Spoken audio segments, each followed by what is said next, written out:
Other person who's in the news this week as an obvious contender for the nomination is Gavin Newsom, who went on Sean Ryan's podcast and absolutely dissembled over the question of transition procedures and surgeries on minors as young as... Picture a governor who spends more time fixing his slicked back hair than fixing real problems. That's Gavin Newsom in a nutshell. To him, California doesn't feel like a duty, it feels like a stage. A polished set where he plays the part of America's most stylish politician. He carries himself like a big thinker with bold ideas. But as Megyn Kelly points out, he comes off more like a salesman.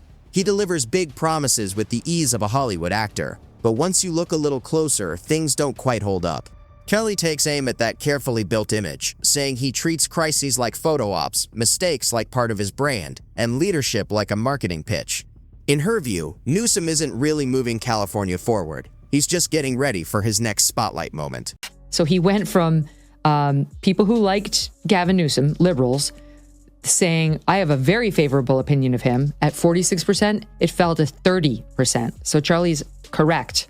He's hurting himself with his liberal base by doing these interviews of people like Charlie and Steve and Michael Savage. It's because the thing about Gavin Newsom is he's not very good at pushing back. So he's not going in there and doing battle with the Charlies and the Bannons of the world. He's somewhat obsequious. Kelly doesn't stop at appearances. She goes straight at the contradictions that seem to define Gavin Newsom's entire career. He presents himself as a progressive problem solver while leading California through one of the biggest waves of people and businesses leaving in recent memory. On his watch, everyone from Silicon Valley billionaires to middle-class families and small shop owners has been heading for the exits like it's a sinking ship. And it's not hard to see why. Taxes keep rising, rules keep piling up, and everyday life feels harder year after year. Kelly lays out a tough picture of a governor who, in her view, struggles to manage even the basics, let alone one of the world's largest economies, reminding viewers that big speeches don't mean much when daily life keeps getting worse for regular people. It's over the last few years, I'm trying to understand as much as anyone else. Whole pronoun thing, trying to understand all of that. Well, that was like the hell. I mean, all that stuff. I get it. Oh my God. First of all, his hands are flailing. He gets so nervous and he can't stop moving his hands, right? It's to tell I'm uncomfortable and I'm probably lying too. Hands above the midline moving can be. Before Kelly goes any further, let's take a quick pause. If you're enjoying this breakdown, be sure to subscribe to the channel and hit the bell so you don't miss the next deep dive. Now, back to Gavin Newsom, a man who, in Kelly's view, doesn't really govern so much as perform, treating California like his own personal runway. She suggests he could be standing in the middle of a wildfire, smoke filling the air, and still take a moment to make sure the cameras catch his best angle. Kelly points to what she sees as an obsession with image, saying that while people deal with blackouts, rising crime, and soaring living costs, their governor seems focused on polishing his national profile. He says he's fully committed to California, but Kelly argues the reality looks different. In her view, Newsom isn't just leading the state, he's preparing for a bigger stage, with California as the place where he's practicing. 37% said that the snippets harmed their perception of the governor. So in other words, 26% overall said it harmed their perception of him. And among liberals, 37% said it harmed my perception of the governor. Among those who have very favorable opinions of Gavin Newsom, he lost. This isn't just incompetence, it's hypocrisy at its peak. Gavin Newsom was the public face of strict pandemic rules, telling people in California to mask up, shut down, and make sacrifices for the greater good. But when he thought no one was watching, he was seen dining without a mask at the exclusive The French Laundry. Megyn Kelly doesn't let that moment slide. She argues it wasn't just a mistake, it revealed something deeper. In her view, it showed a leader who treats rules as something for others to follow, not for himself. To him, she suggests, the state feels more like a personal kingdom where he enjoys privileges while others deal with the fallout. Kelly drives her point clearly. Real leadership isn't about telling people what to do, it's about leading by example. And by that measure, she says, Newsom falls far short. It is smart to start this And the reason he's smart to start it is because he has no muscles, Emily. None. He's a sinewy little weakling when it comes to arguing any of these issues, especially cultural issues, because he, like all liberals, has never had to do it. So now he's trying to get his training, which is smart on his part, and it would be smart on the part of conservatives to say no, because they declined to help him get in shape before the big bout. We're supposed to be helping Rocky, not Drago. Kelly then turns to one of the most visible problems in California under Gavin Newsom: homelessness. She says it has grown rapidly during his time in office, changing once busy neighborhoods into places marked by disorder, safety concerns, and uncertainty. Families who used to feel comfortable in their communities now feel uneasy in their own streets. And how does Newsom respond? According to Kelly, he pours billions in taxpayer money into the issue, then shows up at ribbon cuttings to highlight his efforts. She pushes back on that image, arguing that many of these solutions feel more like performance than real progress, costly moves that look good on camera but don't solve the deeper problem. In her view, homelessness in California isn't just a policy challenge. It reflects leadership that focuses more on appearances than lasting results.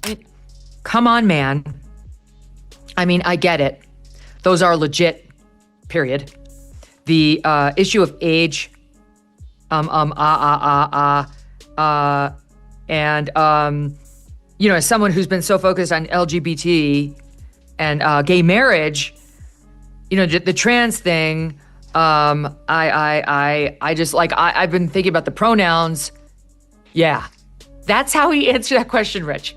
Are you okay with the surgical procedures on an 8-year-old? And when things go wrong, Gavin Newsom doesn't take responsibility, he shifts the blame.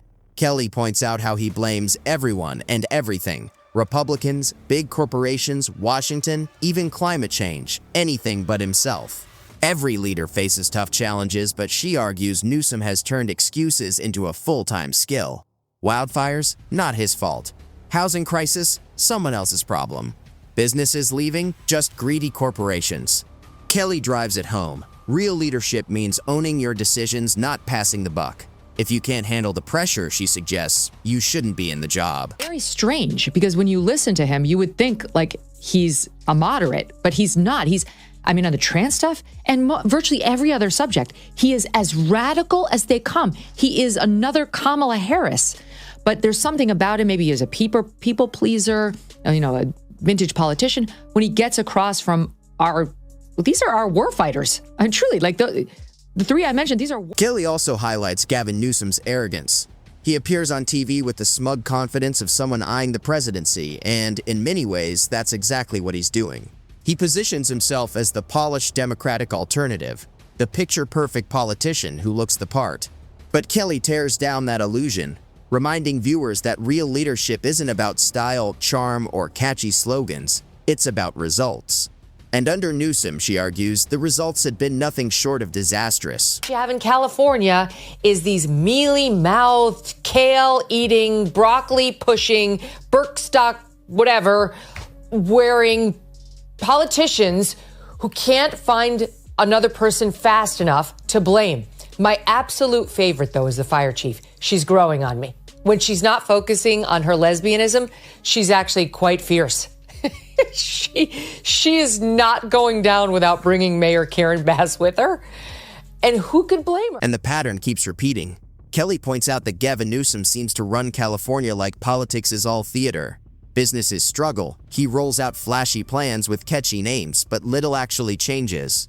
Homelessness worsens. He gives a heartfelt speech and moves on. Wildfires rage. He strikes a heroic pose for the cameras. Kelly pulls back the curtain, revealing the dysfunction happening behind the scenes while Newsom focuses on polishing his national image. And the reaction from Californians is unmistakable. They're leaving. Families, workers, and small business owners aren't just numbers, they're real people losing faith in their governor. They're moving to states where leaders actually lead. Kelly emphasizes that this exodus isn't just a shift in demographics, it's a sharp indictment of Newsom's leadership. He would be so measured, and you're going to have that flailer with the hands and the stuttering and the come on, man, pulling the Joe Biden, come on, man. It didn't work for Biden, and it's not going to work for Newsom. Like, I'm just seeing the runway of how the Republicans' chances are going to look, and right now I'm feeling good. Not necessarily about the midterms, but about the presidential race. Here's another thing. It's a little off point on the trans issue, but a great moment where Sean asked Gavin Newsom about why they were so able to very quickly clean up the city of San Francisco when Chinese President Xi Jinping came in 2020. California, once seen as the land of opportunity, is now filled with tents, needles, and empty storefronts. Kelly points to the reason. Gavin Newsom cares more about his national image than solving problems at home.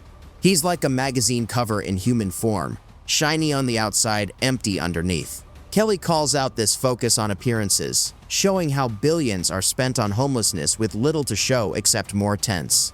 In her view, California doesn't need a performer, it needs a hands-on manager. I was so annoyed after, we ended our show on Thursday, was it? I don't know, was it Thursday or Friday? About what's happening with the biological males out there. And this A.B. Fernandez, who is winning all the girls' medals, Hernandez. And I just did like a personal plea to people and got a lot of great feedback on it. So thank you for watching that. But then I took it to Twitter, and on X, I addressed Gavin Newsom personally. He follows me, so I tagged him. And I'm going to be honest, I begged him to please stop this for all the reasons stated on our YouTube feed. And he didn't get back to me. But Kelly goes on to criticize Gavin Newsom's handling of California's economy, which she says reflects his whole style of leadership, big talk with terrible results. Businesses are just leaving, they're running as if escaping a disaster. Major companies like Tesla, Oracle, and Hewlett-Packard, once proud to be based in California, have packed up and moved. And every time Newsom acts surprised, as if crushing regulations, sky-high taxes, and crime-filled downtowns weren't obvious warning signs. Kelly compares him to a clueless landlord who raises the rent, ignores the mold, and then acts shocked when tenants leave. Her point is clear. Newsom isn't just incompetent, he's willfully blind, pretending to lead while watching the state's economic foundation crumble under policies that make life harder for everyone. He feels the need to get their approval. That's how it feels. And he's getting excoriated by the left-wing press as a result. It's actually kind of amusing. We put together a budded soundbite. Take a listen here. I thought that was one of the most inauthentic things I have seen Gavin Newsom do. Wow. I'm terribly, so you don't believe in the let them hang themselves theory? No, I'm terribly disappointed. I think you meet energy with energy. And what he did was he showed his pretty white teeth and his cute face and did nothing other than that. And then came the arrogance that angered Californians the most. The infamous French Laundry moment. While families made sacrifices, children missed school, and businesses struggled under lockdown, Gavin Newsom was dining without a mask in luxury. Kelly calls it what it really was, blatant contempt for the people he governs.